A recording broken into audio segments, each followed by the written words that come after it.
Hi everyone, welcome back to the Pill to Know channel. Today we're diving into a highly requested topic, weight loss therapy in people living with type 2 diabetes. Whether you're here to learn for yourself, support a loved one, or just stay informed, you're in the right place. So grab a cup of tea, get comfortable, and let's break it all down. Clearly, simply, and with your health in mind. Before we get started, just a quick but important reminder. This video is for educational purposes only. We'll focus strictly on the medical and pharmaceutical aspects of weight management, not the social stigma surrounding obesity. This is not a sponsored video, and we'll be using generic drug names to keep things unbiased. If you're considering any changes to your medications or treatment plan, please talk to your healthcare provider first. Your health is unique, and your care should be too. Obesity and type 2 diabetes go hand in hand, so much so that the term Diabesity was coined back in the 1970s to describe their close relationship. Here's why it matters. For every 5-unit increase in BMI above 25 kilograms per square meter, overall mortality increases by 29%, vascular mortality by 41%, and diabetes-related mortality by a staggering 210%. On the flip side, losing just 1 kilogram, 2.2 pounds, can reduce the risk of developing type 2 diabetes by 16% over 3.2 years. Weight loss is clearly a key player in both prevention and management of type 2 diabetes. Let's explore some of the major health risks associated with diabesity. 1. Metabolic-associated fatty liver disease, MAFLD, previously known as non-alcoholic fatty liver disease, NAFLD. Metabolic-associated fatty liver disease reflects the strong link between fatty liver disease and insulin resistance. A small study showed 98.6% of people with diabetes had MAFLD on biopsy, suggesting early liver damage could be an early sign of diabetes complications. 2. Obstructive sleep apnea, OSA. OSA involves blocked airways during sleep, leading to low oxygen levels and poor sleep quality, both of which worsen insulin resistance. The good news? Continuous positive airway pressure ventilation, CPAP therapy, has been shown to improve sleep and oxygen levels, boost glucose control in patients with diabesity. 3rd, dyslipidemia and cardiovascular risk.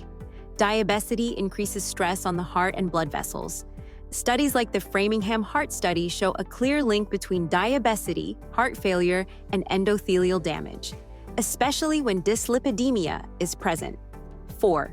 Hypertension and coronary artery disease, CAD. Obesity and diabetes significantly increase macrovascular complications. For example, one cohort study, Burke and colleagues, found a 17% higher risk of coronary calcium buildup in obese individuals, even without diabetes. CAD risk is even higher in those with type 2 diabetes. 5. Chronic kidney disease, CKD.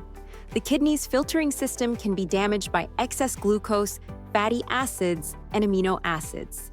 Fortunately, certain medications can help.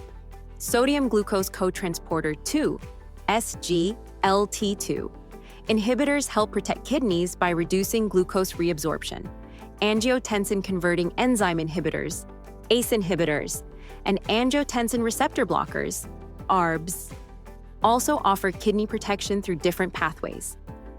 In a previous video, we covered the prevention and treatment of type 2 diabetes. Today we'll focus on pharmacological treatments for obesity. The World Health Organization, WHO, defines obesity as excessive or abnormal fat accumulation that poses a health risk. The most commonly used measurement is body mass index, BMI. Overweight, 25 to 29.9 kilograms per square meter. Obesity class wise, 30 to 34.9 kilograms per square meter. Class 2, 35 to 39.9 kilograms per square meter. Class 3, greater than or equal to 40 kilograms per square meter.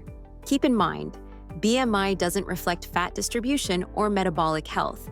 It should be used alongside clinical judgment. Old school versus new school, anti-obesity medications. Historical medications includes 4 classes. 1.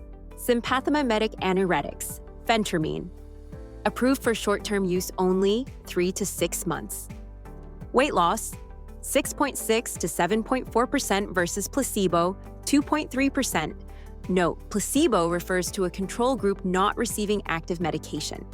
Common side effects, dry mouth, insomnia, elevated heart rate, and blood pressure. Precaution, avoid in glaucoma, heart disease, or with monoamine oxidase inhibitors, MAOIs. Tip, take in the morning, ideally before or 1 to 2 hours after breakfast. 2. Sympathomimetic amine anoretic or anti-epileptic combination, phentermine and 2-pyrimate-ER. Approved for chronic weight management. Weight loss, 7.8 to 9.8% versus placebo, 1.2%. Common side effects, tingling, constipation, insomnia. Precaution, 1. Risk of birth defects, cognitive issues. 2. Avoid in glaucoma, heart disease, or with monoamine oxidase inhibitors, MAOIs. Tip, take in the morning to avoid sleep disturbances. 3. Lipase inhibitors, orlistat, approved for weight loss and chronic weight maintenance. Weight loss, 9.6% versus placebo, 5.6%. Common side effects, GI distress, fat-soluble vitamin loss. Precaution, risk of kidney and gallstones. Tip, take during or within 1 hour of a fat-containing meal. 4. Opioid antagonist or antidepressant, naltrexone and bupropion ER. Approved for chronic weight management. Weight loss, 5% versus placebo, 1.8%. Common side effects, nausea, headache, insomnia, elevated heart rate, and blood pressure. Precaution, 1. Avoid in people with seizures, opioid use, or uncontrolled hypertension. 2. May increase risk of suicidal thoughts in people under 24 with depression. Tip, avoid taking with high-fat meals. Newer medications, the game changers. 1. Glucagon-like peptide-1 receptor agonists, GLP-1, RAs, injectable semaglutide, liraglutide. Note, oral semaglutide and other GLP-1s are not yet FDA approved for weight loss at the time of making this video. Approved for chronic weight management. Weight loss, liraglutide, 4.7 to 6% versus placebo, 2%. Semaglutide, 7 to 9.6% versus placebo, 3.4%. Common side effects, nausea, vomiting, diarrhea, and acid reflux.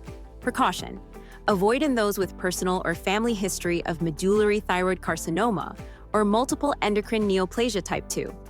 Tip, eat smaller, more frequent meals and avoid high-fat foods to reduce GI symptoms. 2. Dual glucose-dependent insulinotropic polypeptide, GIP, and glucagon-like peptide-1 receptor agonists, GLP-1, RAs, tirzepatide.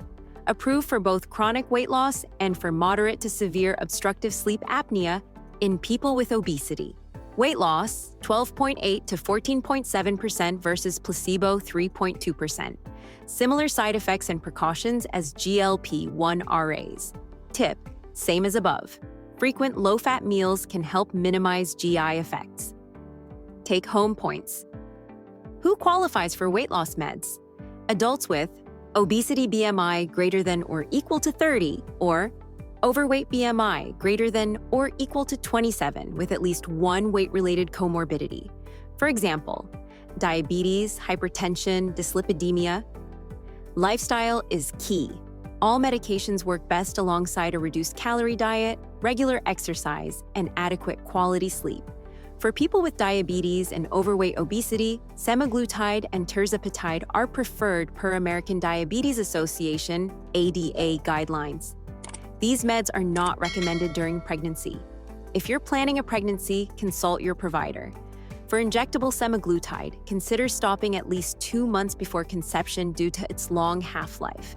Tirzepatide may reduce the effectiveness of oral contraceptives. Use backup contraception for 4 weeks after starting or increasing the dose. Monitor treatment effectiveness monthly for the first 3 months, then quarterly. Always communicate with your entire care team. Some meds, for example, steroids, antipsychotics, can counteract weight loss efforts, while others may need dose adjustments or close monitoring.